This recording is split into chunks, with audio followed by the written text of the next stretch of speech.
Más de 33.000 niños y niñas mendigan en Ecuador. De acuerdo a datos del Ministerio de Inclusión Económica y Social, esta situación es aprovechada por redes ilegales y se agudiza en época navideña, mostrando la desigualdad social que existe en el país. Hoy en Deconstrucción vamos a hablar de la mendicidad infantil y cómo esto conjuga con los derechos humanos de niños, niñas y adolescentes. Doy paso a los presentadores David de Matrone y Tania Villalba. Bienvenidos y bienvenidas. Mi nombre es Salomé Tejada. Iniciamos. Bien, muchísimas gracias, Salomé. Así damos inicio a Deconstrucción. Como Salomé lo había dicho, vamos a trabajar la temática de mendicidad infantil. Quiero saludar a mi co-conductor David de Matrone y a nuestra invitada especial, Cisne Ojeda. Muchísimas gracias, Cisne, por aceptar nuestra invitación. Muchísimas gracias, Tania, por la invitación a este tan importante programa. Bien, vamos a dar paso entonces a Salomé Tejada, quien nos ayuda con la presentación de nuestra invitada. Hoy contamos con la presencia de María del Cisne Ojeda Rivadeneira, maestra en Derechos Humanos y Democracia con especialidad en Protección Internacional por la Flaxo México. Tiene un diplomado en Derecho Indígena y Pluralismo Jurídico por la Flaxo Ecuador. Tiene estudios sobre sexualidad, género, religión, perspectivas feministas e interculturales por Flaxo. Actualmente es consultora externa en UNICEF, como apoyo técnico en el proyecto del Código Orgánico para la Protección Integral de Niños, Niñas y Adolescentes en la Asamblea Nacional. Buenas tardes y bienvenido a otro programa de Deconstrucción. Hoy vamos a tratar el tema la mendicidad infantil y lo vamos a hacer con nuestra invitada Cisne Ojeda. Bienvenida, buenas tardes y vamos a la primera pregunta para analizar este tema importante. ¿Cuáles son las causas que generan la mendicidad infantil? Bueno, las causas que generan la mendicidad infantil son diversas. Entre las principales que tenemos aquí está el tema, por ejemplo, de la pobreza. La situación de pobreza extrema en la que está viviendo el país y cómo la familia se ve volcada a que todos tengan que trabajar en cualquier circunstancia para poder aportar a su núcleo familiar, para que la familia tenga un tipo de subsistencia y de alguna manera tenga también sus medios para su supervivencia. Otra de las causas también tiene que ver, por ejemplo, la falta de educación, cómo las niñas, niños y adolescentes no pueden acceder a la educación y esta educación que además de ser gratuita también tiene que estar al alcance de las niñas y niños y adolescentes. Por ejemplo, en este proceso de pandemia, lastimosamente muchos niños han abandonado el proceso educativo o porque no tienen la conectividad, no tienen los instrumentos para poder conectarse o no tienen esta cercanía con sus mismos profesores y profesoras. También tenemos estas situaciones, por ejemplo, de niños, niñas y adolescentes que no están acompañados, por ejemplo, en situaciones de movilidad humana. Como saben, aquí en el país tenemos bastantes niños en movilidad humana, niñas de movilidad humana, y que muchas veces cruzan la frontera sin estar acompañados de sus padres, de sus madres o de alguien adulto que esté con ellos. Entonces también los niños y niñas adolescentes se ven forzados a estar dentro de este proceso porque no están acompañados de un adulto que los pueda proteger. También tenemos la situación de trata de personas que son utilizados, las niñas y los niños son pagados. Por ejemplo, recientemente el MIES detectó que se les paga alrededor de $150 a las familias para que les presten a los niños, niñas y adolescentes, a sus hijos, para que vayan a pedir mendicidad y vayan a pedir caridad, digamos, en las calles. Entonces también se vuelve un tema ya un poco más de unas mafias, de un tema ya de un delito como tal, ya va más allá de un tema de pobreza, sino que ya son mafias que se aprovechan de esta situación de vulnerabilidad para captar a las niñas, niños y adolescentes y también a su vez, digamos, en sus familias y entregarles una cantidad de dinero X para que hagan este trabajo. Es decir, si bien se puede entender a la mendicidad infantil como desde esta perspectiva del tráfico, de la trata de personas como tal, pero también una cuestión de derechos humanos. Cisne, tú mencionabas y decías, claro, el acceso a la educación, las mismas personas en movilidad, son situaciones que se ven las personas, las familias obligadas precisamente a pasar por una preocupación de no tener, digamos, que alimentarse y caer en la mendicidad como tal.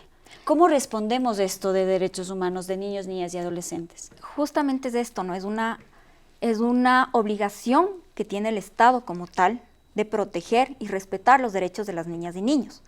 Entonces, si no les das este acceso a la educación, si no les das acceso a salud, por ejemplo, que también es muy importante, si no les das acceso también al derecho a su ocio, a la recreación, a actividades culturales, por ejemplo, deportivas, y además no les das las condiciones de vida adecuadas que necesita la familia, este piso de protección social que siempre se habla, ¿no? Que es necesario que tengas un mínimo para poder vivir, que tengas un trabajo adecuado, que tengas acceso, por ejemplo, a agua potable, que no solo tengas acceso a saneamiento, también que tengas acceso a una vivienda adecuada, digamos. Si el Estado no puede proveer de estos derechos, que son los mínimos que se necesita para poder vivir, entonces obviamente las familias empiezan a tener estos procesos que además, aparte de, por ejemplo, los temas de violencia, tienes estos temas de mendicidad, que la mendicidad termina siendo un tema, un tipo de violencia hacia las niñas, niños y adolescentes como tal. Entonces es muy importante que el Estado pueda proveer de estos derechos básicos mínimos que se necesitan para que el niño, niña o adolescente pueda desarrollarse a lo largo del tiempo, ¿no? Y, perdón, entonces el Estado debería ser un actor principal, es decir, que no podemos solucionar o disminuir este problema con un Estado chiquito. Desde luego que sí, el Estado siempre tiene que ser un actor principal porque es el encargado justamente de esta protección de los derechos, es quien tiene la obligación. El resto de personas como sociedad somos corresponsables, pero el actor principal siempre de un derecho, de respetar este derecho, de protegerte, de garantizarte este derecho, inclusive de promoverlo siempre es del Estado. Y a partir de lo que el Estado te pueda dar, de este piso de protección que les digo, es lo que después el resto de la sociedad vamos sumando y vamos contribuyendo también. Entonces, por ejemplo, una contribución de la sociedad una vez que el Estado te da es, por ejemplo, no dar la caridad en la calle, que es algo que, por ejemplo, el MIES ahorita está muy enfocado. Se descubrieron las redes, existen estas redes de trata, el Estado está tratando de actuar.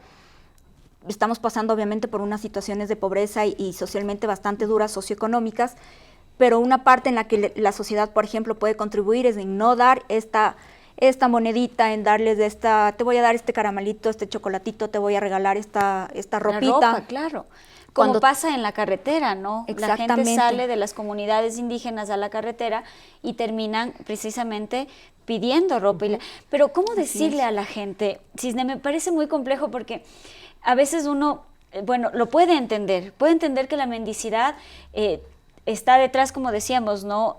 Estas redes que claro, terminan siendo tratantes, además.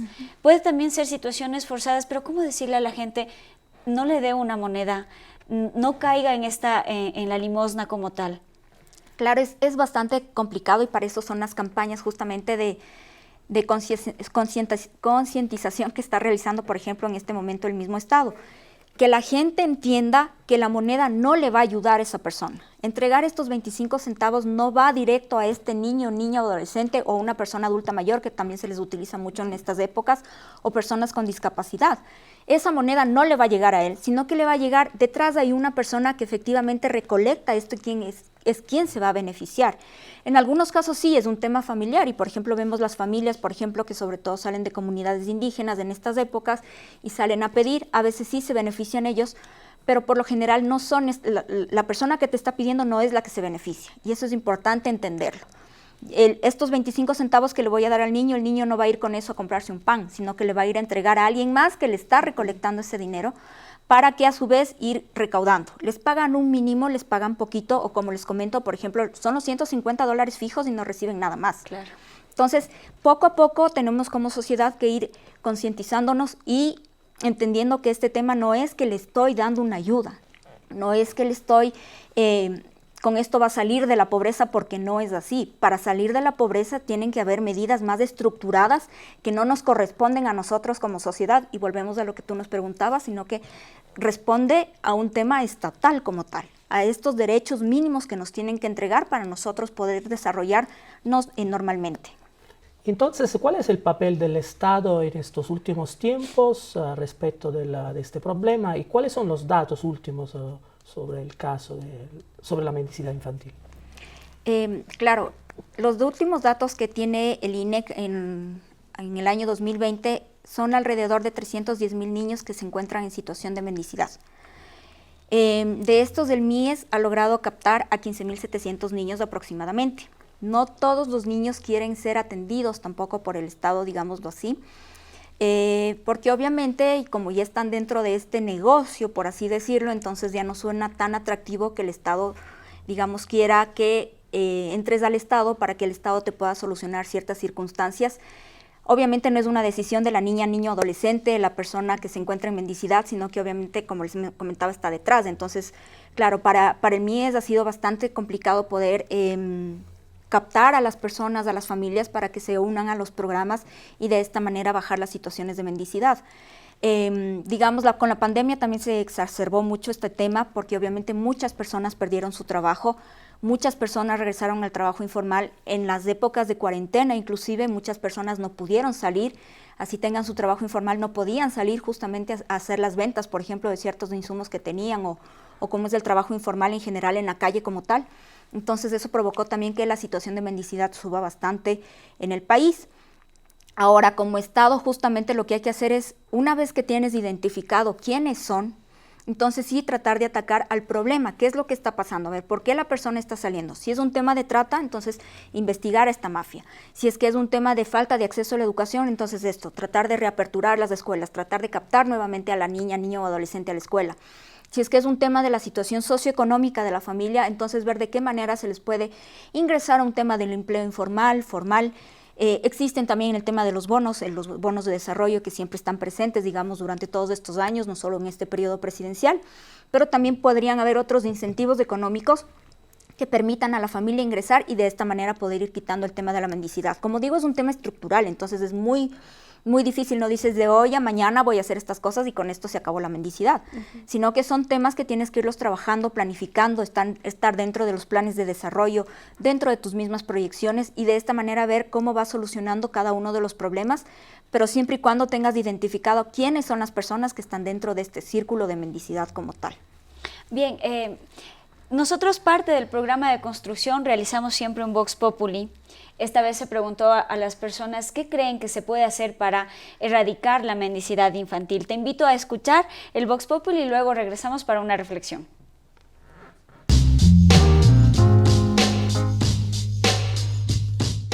Yo creo que para combatir la mendicidad infantil primero se debe garantizar un trabajo digno, una sociedad de bien y más que todo una educación gratuita que todos los niños puedan ingresar en ella sin ningún problema.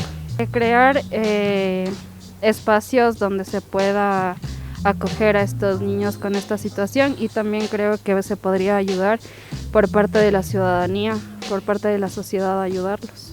Bueno, primero que nada hay que buscar los lugares en donde está el problema e intentar acogerlos y llevarlos a algún centro con el cual les puedan dar una vida un poquito más adecuada, aunque si bien no sería lo suficientemente óptima. Creo que debería ser como que a los padres, para que no tengan niños en situación de calle, creo que se deberían dar más talleres o cursos como de educación sexual para evitar ver estos tristes escenarios de niños en mendicidad.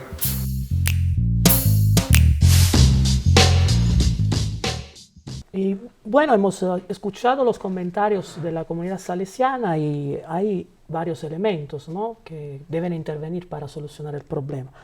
El estado de bienestar, la solidaridad, investigar el caso y solucionar con centros de acogida y también la cuestión de la educación que también estábamos mencionando antes. ¿Qué opina al respecto? Sí. Bueno, está enmarcado en lo que hemos venido conversando, ¿no? Justamente se dan cuenta de que efectivamente falta un tema de educación y digamos no solamente el tema de educación formal, sino que por ejemplo alguien mencionaba ahí el tema de educación sexual y reproductiva, que es muy importante también. Este tema de la solidaridad, pero entendida no como tengo que darle la moneda, sino la solidaridad de cómo hago yo para acabar con este problema, cómo yo como sociedad me involucro en la temática para evitar que siga habiendo estos temas de mendicidad como tal. Esto que también veíamos, ¿no?, ver cuáles son las causas, por qué se está dando esto, y muchos mencionaban, por ejemplo, la situación familiar, de pronto sus papás no tienen trabajo, no tienen una situación estable. Entonces, me parece que son muy acertados los comentarios de los estudiantes porque justamente se está enmarcando en lo que estamos conversando, ¿no? ver cuáles son las causas, de qué manera podemos ayudar para evitar que se dé esta situación de mendicidad, este tema de poderles dar espacios que no necesariamente tienen que ser refugios, porque digamos los refugios también conllevan a otras situaciones, pero sí espacios donde podamos dar contención a estas familias, donde por ejemplo si la mamá tiene que salir a trabajar podamos dejar a su niño a algún lado, como por ejemplo son los centros de desarrollo infantil que maneja el mismo MIES. Digamos, las propuestas como tal, los procesos existen, están establecidos. Ahora el tema es cómo hacemos que la gente pueda acudir a estos procesos y vaya a los procesos y efectivamente utilice todos estos servicios que el Estado mismo proporciona como tal. Es decir, cómo lograr garantizar que funcione estos procesos, porque no son procesos nuevos, Cisne, son procesos que muchos años antes ya se han venido manejando precisamente para trabajar el mismo tema de mendicidad infantil. ¿Por qué crees que pese a que estos son procesos anteriores y que se han seguido manteniendo y manejando en los diferentes gobiernos, no se ha logrado todavía erradicar la mendicidad infantil? ¿Tal vez pueda ser una utopía?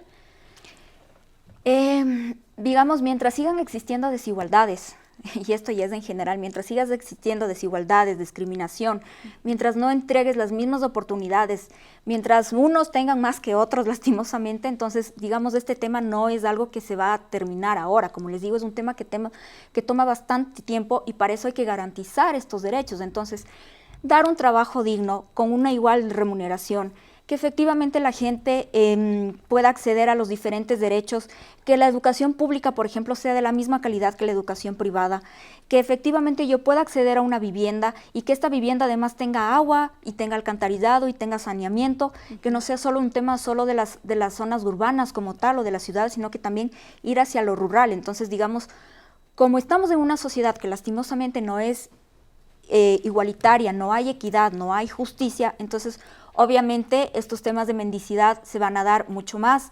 Habrán periodos y periodos, ¿no? Hay periodos en los que efectivamente una ve mucho menos mendicidad y hay otros periodos donde efectivamente se ve mucho más. Y claro, a raíz de la pandemia, definitivamente nuestra lógica, nuestra dinámica cambió bastantísimo. Si yo podría decir, siempre hay como un antes de pandemia y un después de pandemia. Y estamos en este proceso de después de la pandemia donde todo creció y entonces obviamente las desigualdades también crecieron y la pandemia, que era algo que conversábamos, justo lo evidenció. Y además decíamos también, esto pasa por la voluntad política y decíamos también pasa por una cuestión de presupuesto estatal. ¿Existe esta voluntad política? ¿Se puede considerar una voluntad política y una designación presupuestaria?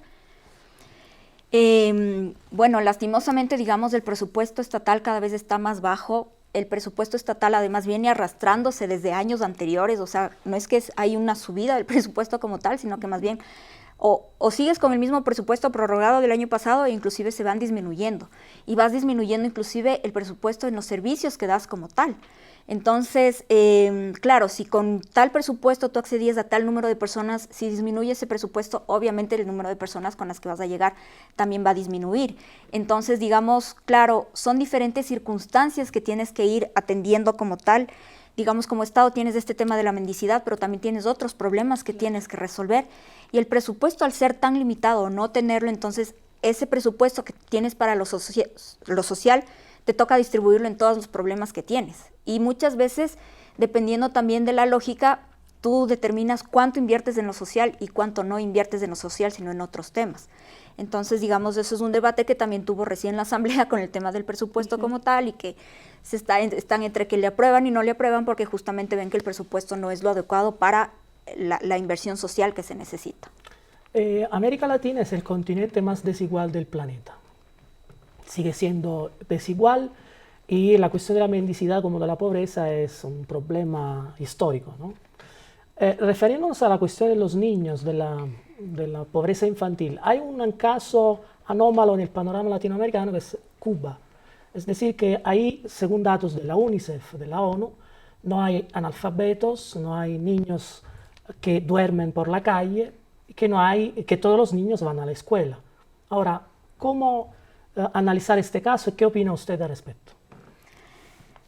Tiene que ver mucho justo con la política del Estado como tal. O sea, ¿qué política tomas tú como Estado en relación a la atención a tus niñas, niños y adolescentes? Si tu política va a ser cero analfabetismo, todos estudian, todos tienen que estar en su proceso educativo y no hay ningún niño en la calle, entonces tú tomas todas las medidas y haces la inversión en función y en relación a ese tema que tú quieres, digamos, atacar.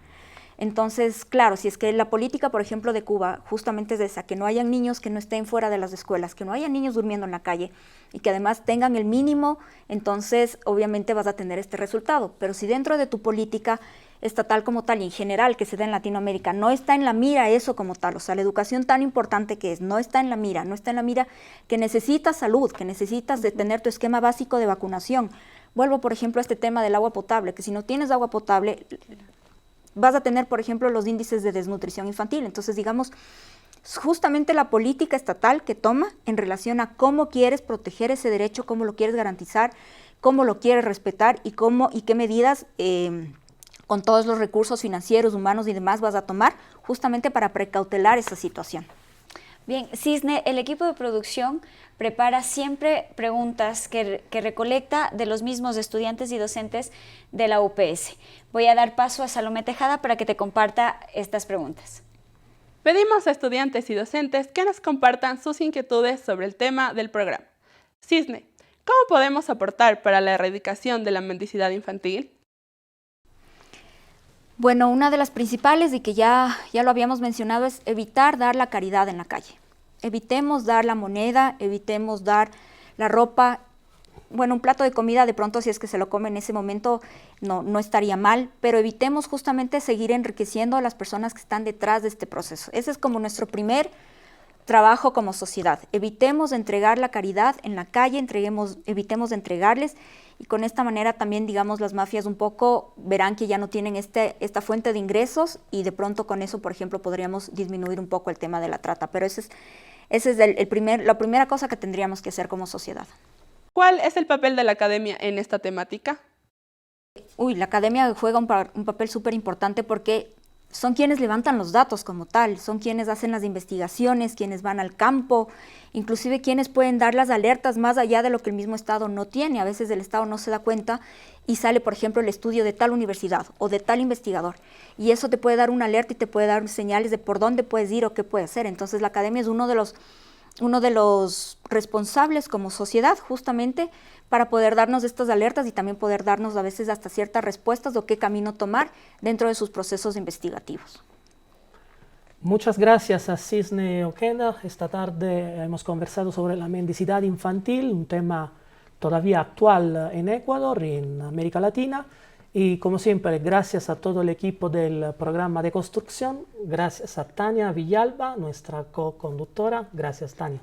Gracias, Cisne. Gracias, David. Nos quedamos con eso, a deconstruir nuestra forma de pensar, mirarle a la solidaridad no desde lo que decía Cisne, ¿no es cierto? No desde esta caridad, sino una solidaridad mucho más consciente y consciente para erradicar la mendicidad infantil.